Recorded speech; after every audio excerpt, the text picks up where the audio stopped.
Le grand dialogue. Sigeka Foba. Edouani wa Makaran. Le grand dialogue de l'émission de débat du studio Tamani sur votre radio. Chenni Beri. Halud Mauni. Chenni Beri. Sigeka Foba. Le grand dialogue. Auditrices, auditeurs, bonsoir. La dégradation de la situation sécuritaire dans le septentrion malien, voilà le sujet que vous propose le grand dialogue de ce mardi. Pourquoi? Parce que les attaques ne cessent de se multiplier ça et là avec les assauts routiers de plus en plus dangereux. L'aménagement régulièrement attaqué, les checkpoints de l'armée malienne attaqués, des embuscades tendues ça et là. La situation se dégrade presque tous les jours. Même ces derniers jours, il y a eu des cas de violence dans la région. Pourquoi tant de violence au moment où les uns et les autres insistent sur la nécessité de mettre rapidement en œuvre l'accord pour la paix? Pourquoi au moment où les groupes armés annoncent donc la reprise des travaux du comité de suivi de l'accord, on signale des affrontements entre groupes armés? Y a-t-il de part et d'autre une réelle volonté de faire bouger les lignes? Ce sont là quelques-unes des questions auxquelles vont répondre nos invités qui sont au nombre de 4, en tout cas 3 pour l'instant. Boubacar Bokoum qui est analyste. Monsieur Bokoum, bonsoir. Bonsoir. Chaka Tcheblé Doumbia, qui est du Centre d'analyse politique et économique. Monsieur Doumbia, bonsoir. Bonsoir. Nous avons en ligne Nous avons en ligne Aloussène Aladi, lui, il est journaliste. Il est donc à Tombouctou sur place. Est attendu dans ce studio Mohamedou Douara, qui est sociologue. Cette émission vous est présentée par Seydou Fomba. Le grand dialogue. Auditrices, auditeurs, bienvenue. De plus en plus de violences au nord du Mali. Même ce week-end, il y en a eu. Aloussène Aladi, vous qui êtes journaliste sur place à Tombouctou, le cycle de la violence, ça continue donc dans les septentrions? Bonsoir, monsieur Fomba. Oui, nous vous écoutons, Aloussène. Bonsoir, monsieur Fomba. Bonsoir également à tous les auditeurs du studio Tamani. La situation, vous le savez, la situation quand même est, nous allons dire, un peu calme dans le septentrion, disons dans la région de Tombouctou, jusqu'en fin de semaine, en tout cas où il y a eu cette attaque du checkpoint, du checkpoint se trouve sur la route de Kaïreni. Les gens étaient quand même surpris en ce mois de Ramadan. En tout cas, qui est cette attaque. La population ne s'attendait vraiment pas à cette attaque dans ce mois béni de Ramadan. Puisqu'on se dit que ces attaques sont toujours perpétrées par des gens qui se disent fervents défenseurs de la religion, entre parenthèses. Mais les populations étaient vraiment surprises de cette attaque, en tout cas, qui a été repoussée par les forces de sécurité. Même s'il y a eu quand même des blessés dans les rangs de Fama, l'attaque quand même a été repoussée. Aloussène, il y a eu donc cette attaque du checkpoint, mais il y en a eu d'autres quand même, parce qu'il y a eu des affrontements quand même, pas des attaques, mais des affrontements entre des éléments armés. Toujours dans la région.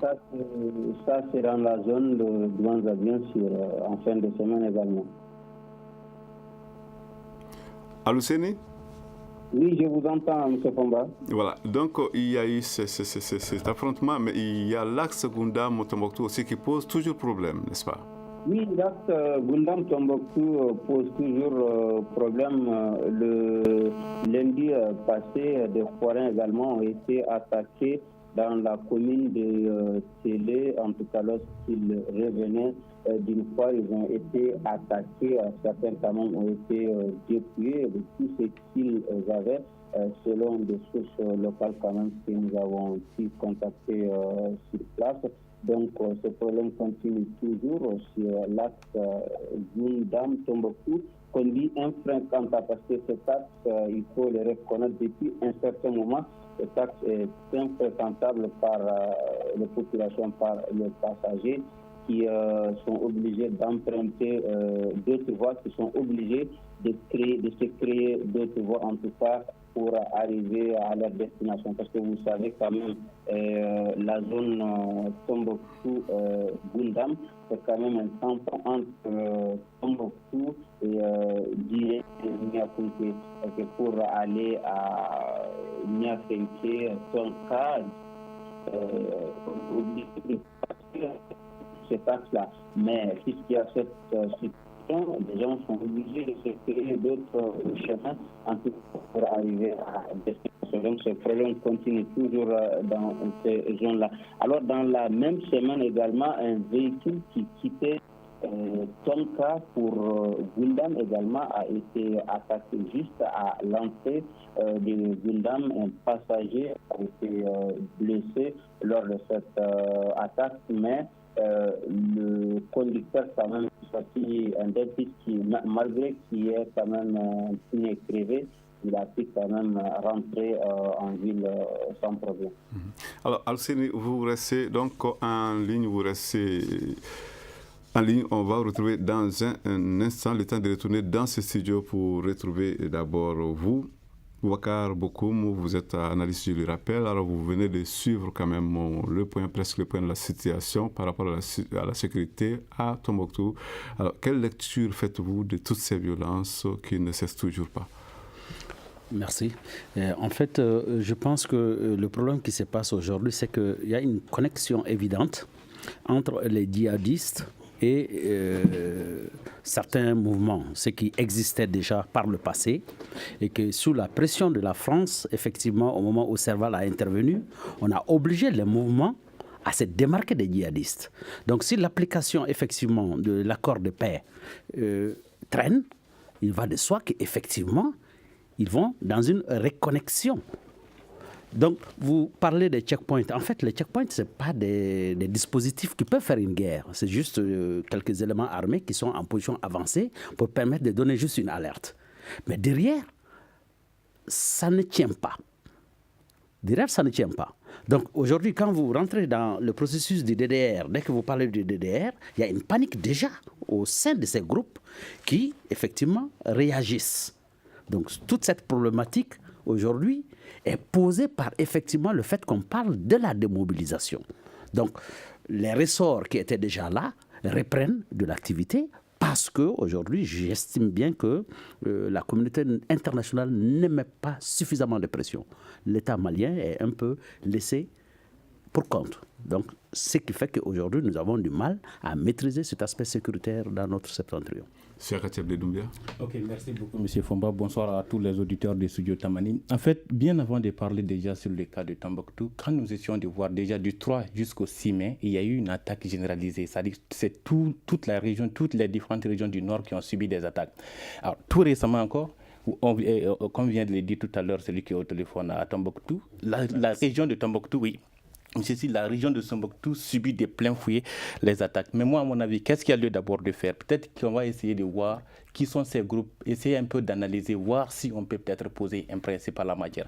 C'est-à-dire quoi? Quand on prend déjà Ber, la localité de Ber qui se trouve à 60 km de Tombouctou, il y a là la HCA, il y a la MAA, il y a la SEMA, il y a encore la MINUSMA, tous ces mouvements, et la MINUSMA est là. Donc, ils sont tous là, mais avec tout ça, qu'est-ce qui se passe? C'est que de l'autre côté, nous avons un autre groupe terroriste qui est Al-Fourkan. Au sein de ce groupe, il y avait un ex-agent du génie militaire espagnol qui avait infiltré ce groupe et qui était spécialisé dans la fabrication des explosifs. Il travaille également pour Al-Fourkan. De la même manière, il y a les narcotrafiquants qui sévissent dans la région et il y a là un ex-capitaine de l'armée malienne du nom de Dinla Oul Aya qui opère également. Donc, en quelque sorte, il y a ces groupes-là qui opèrent, mais qui opèrent sérieusement sinon pour soit les groupes qui sont déjà, parce que l'armée malienne a abandonné Ber depuis la côte du 23 mai. Donc, ce qui est sûr, c'est que ce sont ces groupes-là qui opèrent, c'est les groupes Al-Fourkan qui opèrent en sous-main, soit pour les groupes avec qui nous avons signé l'accord, il faut les reconnaître, ou alors ils essayent de mener des trafics. Parfois, ce qui est même un peu regrettable qu'il faut signaler, c'est que parfois, les puissances officielles, je vais même par exemple parler de la Croix-Rouge, ils font un recours à certains groupes narcotrafiquants pour faire des escortes. Donc, il y a... Sans peut-être le savoir, non? Non, en sachant très bien, ils coopèrent très bien avec ces groupes obscurants. Donc, ils le savent très bien. Et donc, moi, je me dis, il y a un embrasement total dans cette région. Et donc, à la seconde où nous avons la CEMA qui est là, nous avons le MAA qui est là, nous avons le HCA qui est là. M. Bokoum l'a dit tout à l'heure, sous la pression de la France, il y a certains groupes qui se sont désolidarisés des groupes terroristes, mais en réalité jusqu'aujourd'hui, la HCA, j'ai lu le communiqué de la HCA suite à l'intervention du ministre français. Ce qu'il faut reconnaître, c'est que la HCA toujours continue à opérer pour ces mouvements terroristes. Et c'est malheureusement ce que nous assistons dans cette région. Alors, il y a Mohamedou Diawara qui vient donc de nous rejoindre dans ce studio. Je rappelle qu'il est sociologue. Alors, M. Diawara, vous avez certainement suivi avec nous les dernières évolutions au nord, dans les septentrions, par rapport à la situation sécuritaire. Vous, personnellement, qu'est-ce que vous pensez de la tendance ? Alors merci, je profite d'abord pour remercier Studio Tamani pour m'avoir invité et l'ensemble des auditeurs qui nous écoutent. Je m'inscris dans la même ligne que mes deux prédécesseurs pour ceux que j'ai pu écouter de leurs interventions. La situation sécuritaire au nord du Mali actuelle est la conséquence d'un certain nombre d'actes posés ou de responsabilités non assumées. Jusque-là. Quand je parle d'actes posés, je parle d'abord d'un phénomène dont on parle très peu. On se rappelle qu'en 2012, quand le Nord a été occupé, des milliers de volontaires se sont mobilisés dans la région de Mopti pour organiser la résistance. Ces milliers de jeunes ont été formés pendant près de 2 ans au maniement des armes, à l'exercice militaire. Quand Serval a intervenu pour libérer, pour combattre les djihadistes et permettre à l'armée d'avancer, donc en quittant son poste de repli qui était celui de Sévaré, on a simplement demandé à ces milliers de jeunes formés et quelques-uns armés de rentrer chez eux, avec les compétences et aptitudes qu'ils ont acquis pendant 2 ans et demi. Mais sans armes, j'espère. Non, avec leurs armes. Personne ne les a désarmés. Personne n'a désarmé de personne. Et le comble, c'est que toute la horde des combattants islamites s'était rassemblée dans la région de Tombouctou, Mopti, pour permettre l'avancée des djihadistes sur le sud. Quand la France a intervenu pour frapper, on a tué les hommes par les frappes militaires. Ces hommes sont morts en laissant les armes. D'autres ont fui en laissant les armes, se sont déguisés en abandonnant les armes. Les milliers de jeunes formés qui ont été appelés à rentrer chez eux ont pris les armes qui étaient dans la nature. Donc, la région est une poudrière dans laquelle, aujourd'hui, le mouvement d'Ahmadou Koufa a pu facilement recruter des jeunes qui n'avaient pas eu besoin de former parce qu'ils ont été formés, qui n'ont pas eu besoin d'armer parce que les armes étaient disponibles. Voyez-vous? Maintenant, ça, c'est un premier aspect. Le deuxième aspect, c'est quoi? C'est que nous avons accepté d'aller à la signature d'un accord de paix avec un mouvement islamiste qui a choisi de se donner une autre connotation. C'est le HCA. Le HCA, ce n'est rien d'autre qu'en Sardine. C'est en Sardine, puisqu'en Sardine a été déclaré non éligible à la paix, ils se sont donné un autre nom. Les chefs de HCIA sont connus. Ce sont des gens qui agissent au nom du même groupe qu'il y a des dirigeants. Ça veut dire que vous partagez complètement cette déclaration des autorités françaises qui reprochent donc au HCIA d'être trop proche de... D'abord, je dis que le HCIA n'a jamais été loin en Sardine. Ça, c'est premièrement. Secondo, ce n'est pas une nouveauté, ni pour la France, ni pour nous, que le HCIA, c'est en Sardine. Okay? Maintenant, la grande question qui se pose, c'est où se situe notre responsabilité. Quand on nous a dit qu'on ne peut pas négocier avec IAD, parce que IAD s'est affilié aux terroristes, on a accepté que tous ceux qui étaient avec IAD, du moment qu'ils prennent un autre nom, coopèrent avec nous. Quand le Premier ministre Moussa Mara est parti à Kidal et que l'armée a repoussé les rebelles de la ville de Kidal, les forces qui sont venues en réplique, il n'est un secret de polichinelle pour personne que ce sont les hommes de Iyad Agali et du HCIA qui sont venus combattre. Ce sont les combattants djihadistes, islamistes qui sont venus combattre. Et la France était là-bas, la MINUSMA était là-bas, tout le monde a vu, ce n'est pas un secret pour quelqu'un. Donc je dis qu'aujourd'hui, le vrai défi que nous avons, c'est de faire en sorte que le Mali, par son État et par la société civile, amène les différents signataires de l'accord à assumer leurs responsabilités quand ils se sont engagés à lutter contre le terrorisme. Nous reviendrons à vous tout à l'heure, le temps d'observer une courte pause. Vous écoutez Studio Tamani, votre avis nous intéresse. Écrivez vos commentaires et suggestions sur la page Facebook et dialoguez avec nous. Studio Tamani, c'est aussi les réseaux sociaux. La violence qui ne cesse de se propager au nord, c'est de cela que nous parlons dans le grand dialogue de ce soir. Nous en parlons avec 4 invités, Siaka Doumbia du Centre d'analyse politique et économique, Boubacar Bokoum qui est analyste, Alousseno Aladi qui est journaliste à Tombouctou et Mohamedou Diouara qui est sociologue. Alors, nous allons revenir à vous certainement, à vous, Boubacar Bokoum. Vous venez d'entendre donc Mohamedou Diouara qui expliquait un peu comment tout cela était arrivé. Alors, à présent, la situation comme elle est là, elle est complexe, elle est confuse. Alors, on se plaint un peu partout, mais concrètement, qu'est-ce qu'il faut faire aujourd'hui pour essayer quand même de sortir de cette situation qui ne cesse de s'aggraver? En fait, la première chose à faire, déjà, nous avons signé un accord dont parlait tout à l'heure M. Diouara. Il faut aller à l'application de l'accord, et très rapidement. Maintenant, l'application de l'accord, c'est vrai que tout le temps, on remet le fardeau sur le dos de l'État malien qu'on estime qui est lent dans l'application, alors qu'en fait, cet accord est une œuvre de l'opinion internationale. C'est les Nations Unies, plus ou moins, qui ont collaboré avec tous les acteurs pour aller à cet accord. Donc, l'application, forcément, passe encore par eux. Parce que c'est eux qui dictent les règles du jeu. Comme l'a rappelé tout à l'heure M. Diouara, on nous a dit à un moment donné qu'il ne fallait pas négocier avec IAG. Qui l'a dit? C'est la communauté internationale. Maintenant, je me dis, si on décide d'aller installer l'armée malienne à Kidal, qui devrait le faire? C'est la MINUSMA. C'est elle, la mission de stabilisation. Elle doit accompagner les autorités maliennes. Si aujourd'hui, des soi-disant rebelles ou je ne sais pas, Assua ou tout ça, ceci se permettent de se pavaner dans le septentrion du Mali, c'est parce que j'estime que la MINUSMA n'a pas joué pleinement son rôle.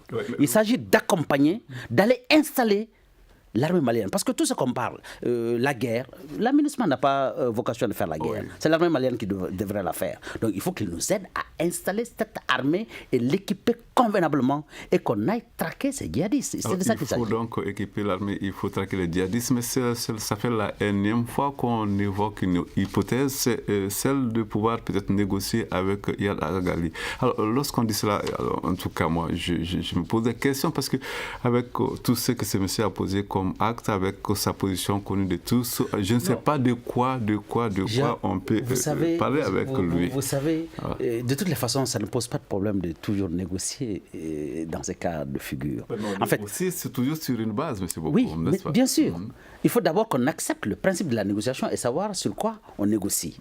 Dès lors que nous avons accepté, après cette crise, d'aller à un accord, ça veut dire que nous avons accepté. Même si aujourd'hui, l'opposition se permet de dire on attaque tel acte ou tel acte devant la Cour constitutionnelle, tout ça, c'est que nous avons mis notre constitution en veilleuse.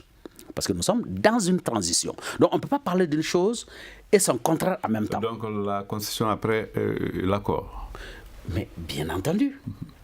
Bien entendu. Parce qu'il y a des aspects à l'intérieur. Parce que l'État était en voie de disparition. Ça, il faut se le dire. Donc, quand on veut récomposer l'État, il y a des aspects de la loi qu'on est obligé de mettre de côté et travailler. Donc, si nous acceptons aujourd'hui dans l'armée, quand tu désertes, c'est quoi? Il y a des sanctions qui sont prévues pour les déserteurs. Mais nous avons accepté de les réintégrer. Nous avons accepté de négocier. De la même manière, c'est vrai, ils ont porté un préjudice incalculable à l'État malien. Mais dès lors que nous voulons la réconciliation, il est important que nous ouvrions la porte pour que tout le monde s'y exprime, y compris Iyad Agagali. Maintenant, les conditions, c'est à nous de les poser. Maintenant, il faut montrer une forme d'existence de l'État malien. Parce qu'il s'agit de recréer une nouvelle configuration. Donc, si l'État aujourd'hui dit que nous allons accepter d'écouter Iyad, mais que Iyad nous dise, c'est quoi? Il veut nous dire qu'il est musulman? Je suis désolé, ce n'est pas ça le problème. Maintenant, il est narcotrafiquant? Il faut que ça s'arrête. Il est malien, on est d'accord. Qu'est-ce qu'il veut?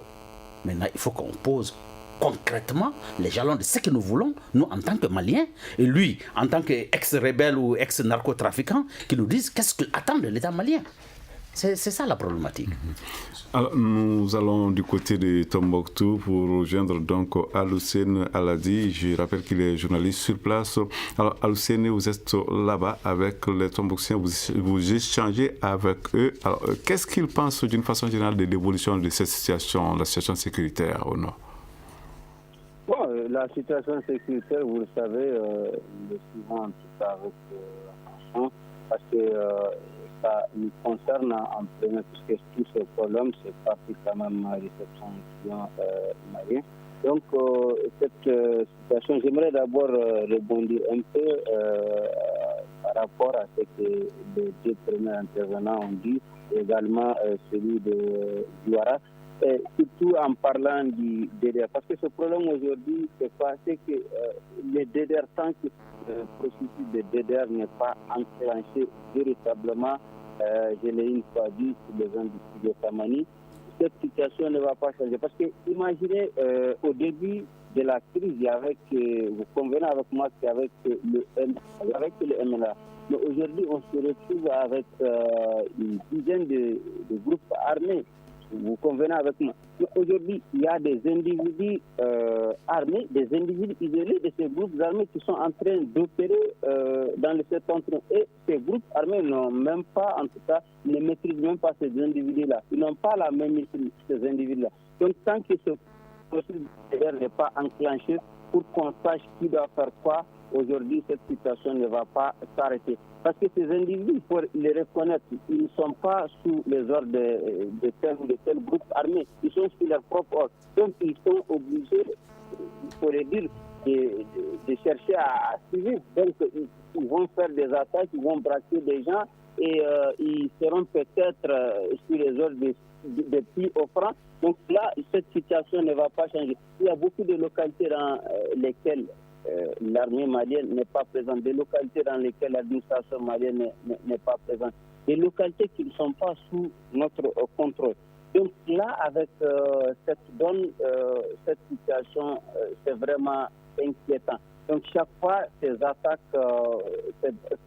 sont récurrentes avec ces groupes armés isolés qui n'ont rien à voir avec même ces groupes terroristes, parce que chaque fois on pense que ces attaques sont faites par les groupes terroristes. Il y a également des individus qui sont dans ces groupes armés qui peut-être sont mécontents. Parce que imaginez, au début avec le MNLA, si vous voyez qu'il y a dissension, c'est qu'il y a des mécontents qui veulent en tout cas leur part du gâteau. Donc s'il y a des mécontents, ils vont créer leur propre groupe, ils vont faire leur attaque et essayer d'en tirer bénéfice. Donc c'est ça en fait cette confusion qui est en tout cas dans le septentrion, qui les empêche en tout cas d'évoluer. Imaginez, on a signé l'accord de paix l'année dernière, ça vaut un an qu'on a signé l'accord de paix. Et jusque-là, c'est vrai, rien n'a changé. Rien n'a changé, on est toujours au même niveau. Que ce soit les groupes armés, que ce soit le gouvernement malien, chacun est en train de rejeter la responsabilité sur l'autre.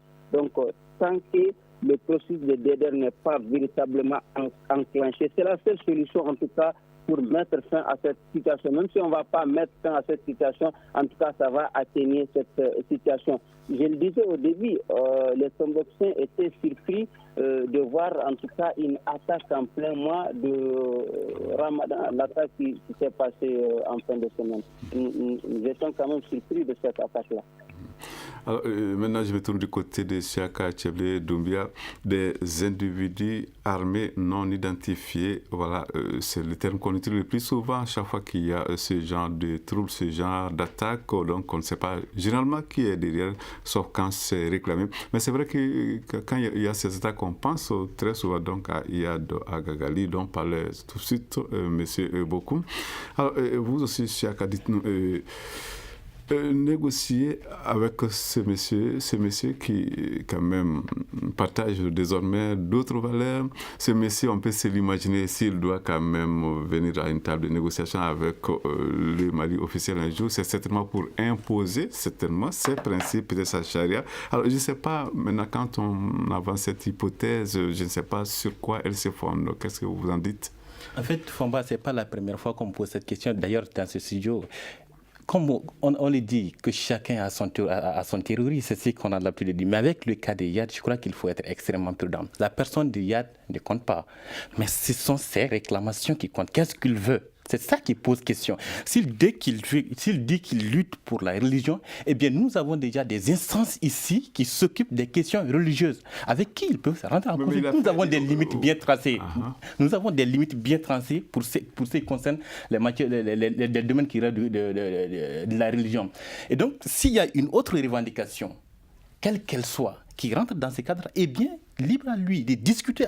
L'État a déjà tracé les limites. Mais cette idée de négocier avec lui, est-ce que c'est parce qu'on est convaincu qu'il est invincible, on ne peut pas le combattre, qu'on veut finalement... Cette faiblesse, si c'est vraiment à cause de la faiblesse qu'il faut pousser à négocier avec Iyad, et dans ce cas, nous irons droit au but, c'est-à-dire qu'il y a une soumission totale d'un État responsable face à un individu et à son idéologie totalement désabandonné.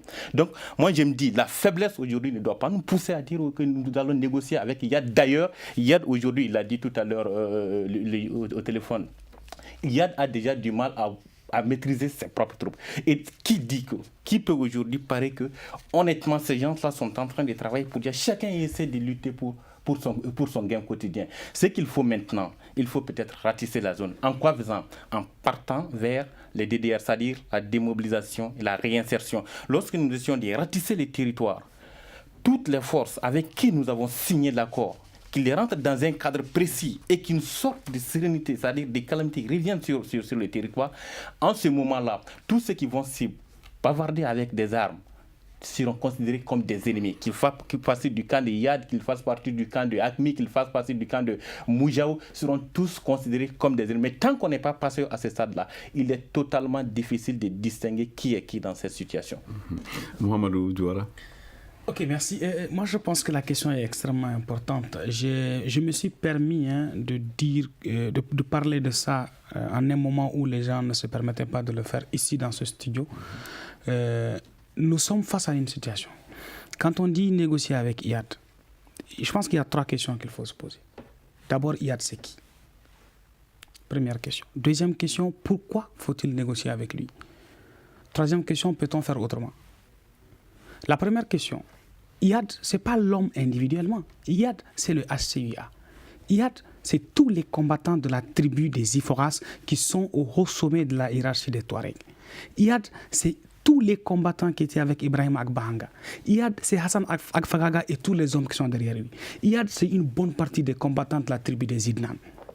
Alors, deuxièmement, Iyad, c'est aussi la seule personne parmi tous les combattants du camp adverse qui a dit « Je suis malien, le Mali est indivisible ». Je veux l'application de la Charia, ok. Mais Iyad, c'est aussi celui qui est parti à la négociation de l'accord préliminaire de Ouagadougou. Iyad, c'est aussi celui qui a signé à Ouagadougou la laïcité, le respect de la laïcité, de l'intégrité territoriale et de l'unité nationale. Alors, Iyad, c'est également celui qui a libéré près de 200 soldats maliens qui étaient en otage sans aucune condition, simplement remis au président du Haut Conseil islamique. Mais il y a beaucoup de visages. Non, c'est important de se rappeler parce que le discours public amène les gens à oublier certaines choses qui sont très importantes. Tout à fait. Donc moi, je dis, pourquoi devons-nous rendre non négociable quelqu'un qui a déjà fait preuve de bonne foi en libérant combien de centaines de nos combattants? Sans condition. Qui dit qu'il est malien et que le Mali est indivisible. Aujourd'hui, on peut garder les HCIA en mettant Iyad de côté. On n'a rien fait parce que ce sont les mêmes qui sont Iyad. Ça, c'est la première chose. La deuxième question que j'ai posée, pourquoi faut-il négocier avec lui? Il faut négocier avec Iyad, non pas pour le bonheur de Iyad. Il faut négocier avec Iyad pour avoir la paix. Alors, pourquoi? Parce que vous avez posé une question à mon collègue tout à l'heure. Oui. Est-ce que c'est parce qu'on ne peut pas le combattre? Pour combattre quelqu'un, il faut déjà être sur le même terrain que lui. Le Mali n'est pas à Kidal. Le Mali n'est pas à Ber. Le Mali n'est pas dans les zones lointaines dans lesquelles il y a l'insécurité aujourd'hui. Parce que quand on a essayé d'aller à Kidal, il s'est passé ce qui s'est passé, vous le savez. Si nous arrivons à trouver que ceux qui ont signé la paix, à cela s'ajoutent ceux qui ont le contrôle de la situation militaire sur le terrain, on peut permettre aux populations sur le terrain d'avoir un répit de paix. Donc, cette petite question avant qu'on aille à la pause, négocier avec lui, et s'il lui faisait de la condition de sa négociation, le fait que le Mali devienne un pays islamiste. C'est une condition non négociable. Le Mali l'a dit, on l'a signé, l'accord le dit, on ne reviendra pas dessus. Et je pense qu'Iyad a montré qu'il peut revenir là-dessus parce qu'il a accepté l'accord préliminaire de Ouagadougou qui dit que le Mali est un pays laïque, républicain, avec un multiculturalisme intégral. Et donc, je pense qu'il est possible qu'on négocie si c'est nécessaire. Voilà. Studio Tamani, la suite de ce débat dans un instant. Une réaction, un avis, un commentaire. Réagissez sur la page Facebook de Studio Tamani et restez connectés avec nous. Studio Tamani sur les réseaux sociaux pour vous faire entendre. La situation sécuritaire qui ne cesse de se dégrader dans les septentrions maliens, voilà le sujet que nous abordons donc dans cette émission, votre émission Le Grand Dialogue de ce mardi. Nous en parlons donc avec 4 invités. Alors, vous l'avez dit, il faut aller à l'application de l'accord. Il faut que l'accord soit donc mis en œuvre. Il faut qu'on aille au cantonnement, il faut qu'on aille au désarmement. Mais tout cela, ça traîne. Le processus, quand même, semble être en panne parce que vous savez. Et puis, d'ailleurs, on va traîner avec le cantonnement, avec le désarmement. Je crois qu'il y a la possibilité que d'autres personnes au sein de la population s'arment, ce qui va constituer un nouveau danger. Mais imaginez que pendant tout ce temps, voilà qu'il y a ce comité de suivi de l'accord, ce comité de suivi qui est resté quand même bloqué un bon bout de temps. Et on apprend d'ailleurs heureusement que la 9e réunion reprend, mais elle reprend sur fond de tension. Voilà, fond de tension, mais c'est beaucoup. Non, vous savez, tout ce qu'on a comme mécanisme, c'est la communauté internationale. Vous savez, quand on nous laisse nous-mêmes dos à dos, on a des points de vue divergents. Maintenant, la communauté internationale, avec une ligne, amène tout le monde à converger sur un point bien donné. Effectivement, je pense, c'est la communauté internationale à un moment donné qui s'est égarée, qui ne comprenait pas dans quelle dimension la diplomatie malienne était en train de fonctionner, parce qu'on était incompris. Dès le départ, quand nous avons dit que Assuya, MNLA et tout ça, c'était des djihadistes, c'était les mêmes gens, les gens ne nous avaient pas compris. Mais les dirigeants, aujourd'hui, ils comprennent.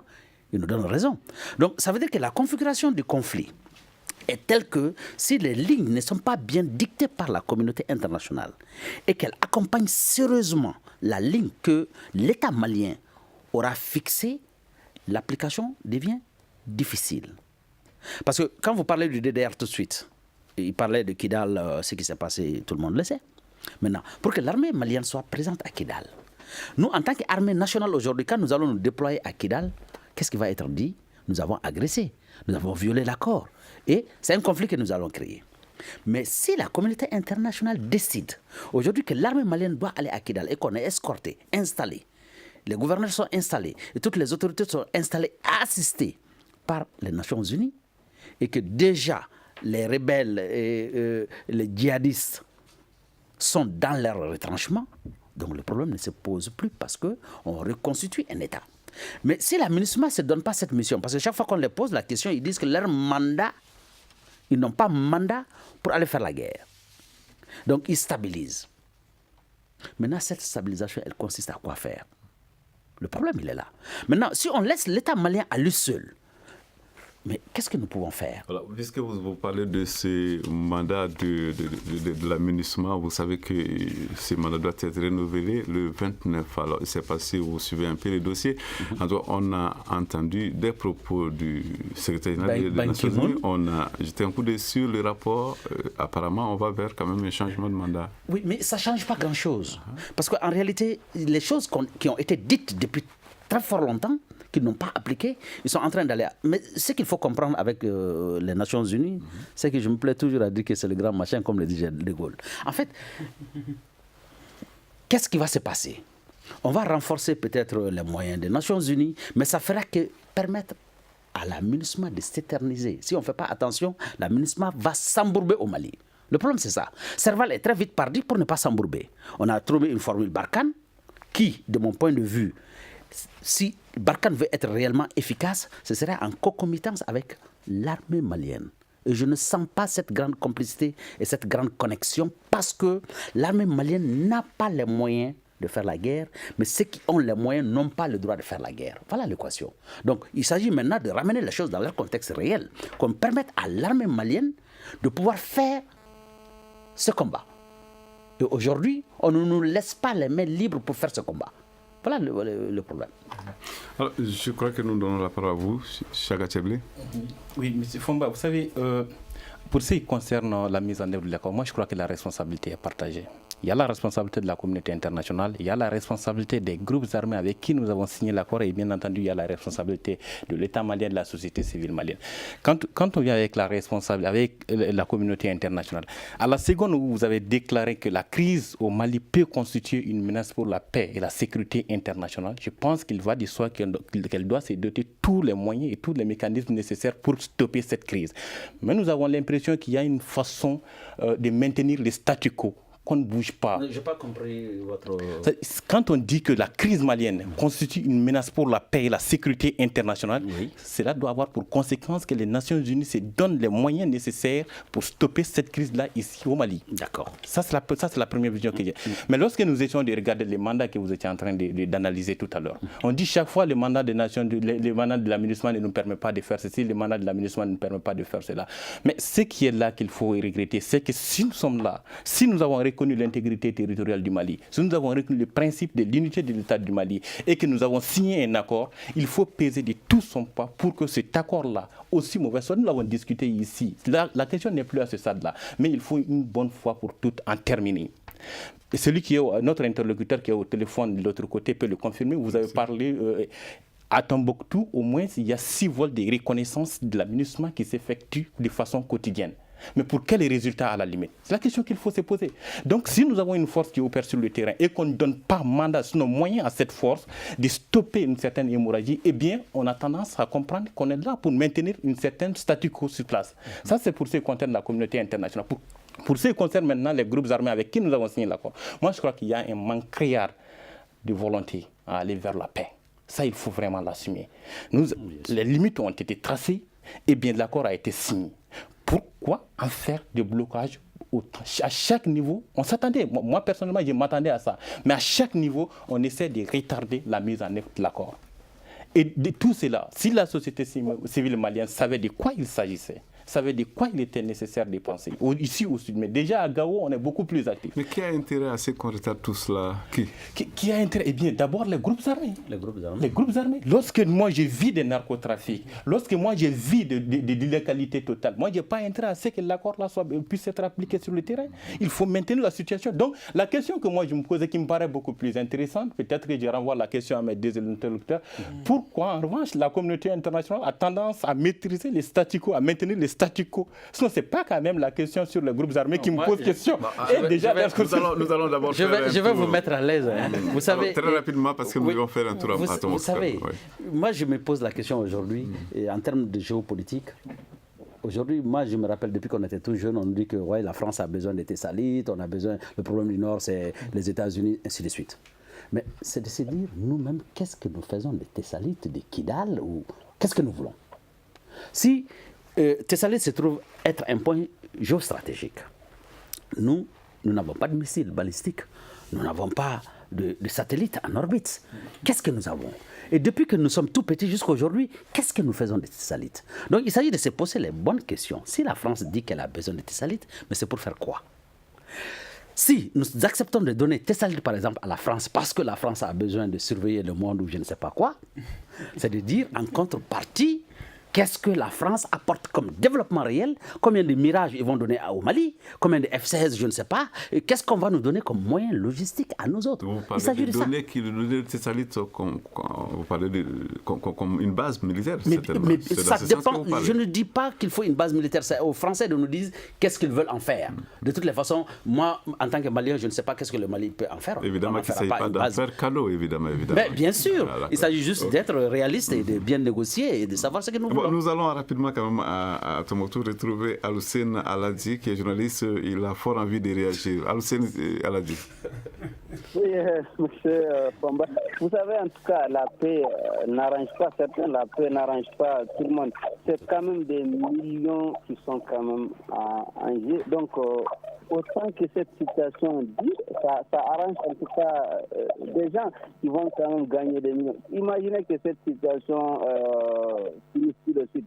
Et tous ceux qui avaient les privilèges de loger dans des grands hôtels, des privilèges d'avoir des centaines de millions par jour, imaginez, ça va s'arrêter.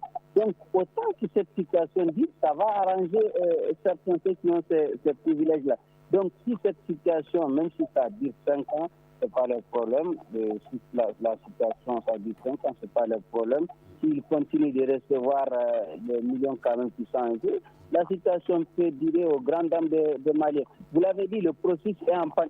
Par rapport au cantonnement, vous savez, on est confronté à un problème. Par rapport au cantonnement, imaginez qu'aujourd'hui, des individus qui n'avaient rien à voir avec ce problème, qui étaient des citoyens ordinaires comme nous, qui aujourd'hui veulent en tout cas participer à ce processus de cantonnement, qui prétendent être des combattants. Aujourd'hui, on est confronté à ce problème. Parce qu'aujourd'hui, pour participer au processus de cantonnement, on demande, il y a des critères qu'il faut remplir. Il faut amener soit une arme, soit des grenades ou 250 balles. Imaginez quelqu'un qui n'a jamais été un combattant et qui doit se démerder par-ci par-là pour trouver ces 250 balles ou ces grenades, comment ça va se faire. Donc on est confronté à ce problème-là.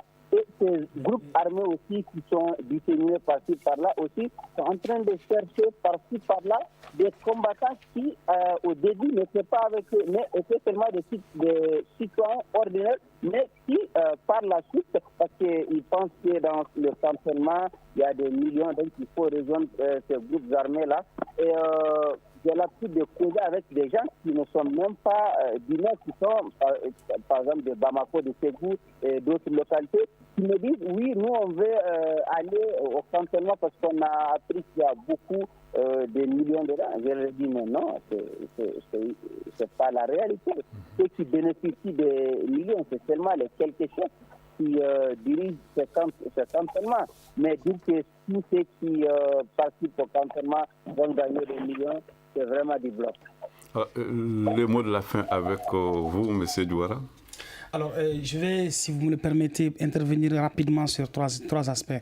Premièrement, dire que pour information, pour précision, les conditions de cantonnement ne sont pas encore définies parce qu'il y a une commission chargée du cantonnement qui doit être mise en place et qui doit statuer.